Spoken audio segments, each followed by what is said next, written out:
Nigeria's population is the fastest growing in the world.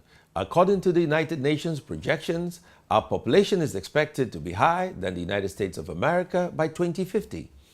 This will make the country the third largest population on Earth, and I would like to explain what this means. India's population, for instance, grows at an annual average rate of 1.2%, while its gross domestic product grows at an average annual rate of 7%.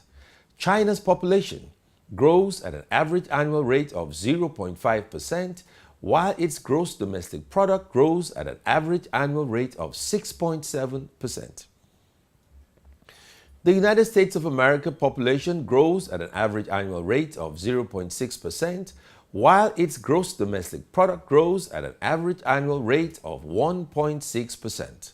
However, Nigeria's population grows at an average annual rate of 2.6%, while our gross domestic product is minus 1.5%. This year, our gross domestic product is projected by the World Economic Outlook to grow at less than 1%.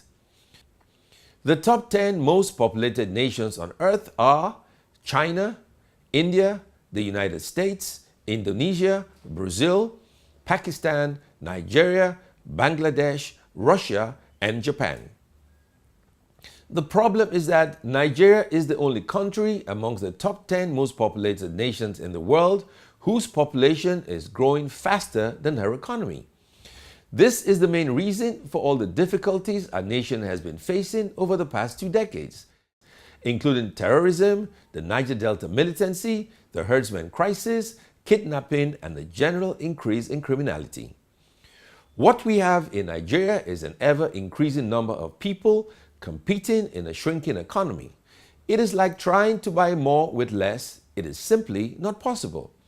As a nation, we must stop fooling ourselves by thinking that a large and ever-increasing population is an asset.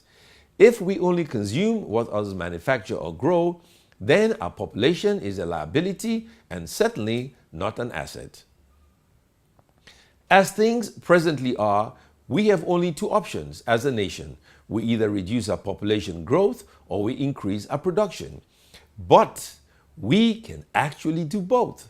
The government, as a matter of urgency, should direct the National Orientation Agency to encourage people to have fewer children. We must introduce policies that reward people for having fewer babies. But above all, we must invest more on education because the higher the rate of literacy in a country, the lower its population growth. Nigeria must stop producing more babies than jobs and opportunities, otherwise the future will be bleak. My name is Ben Murray Bruce, and I just want to make common sense.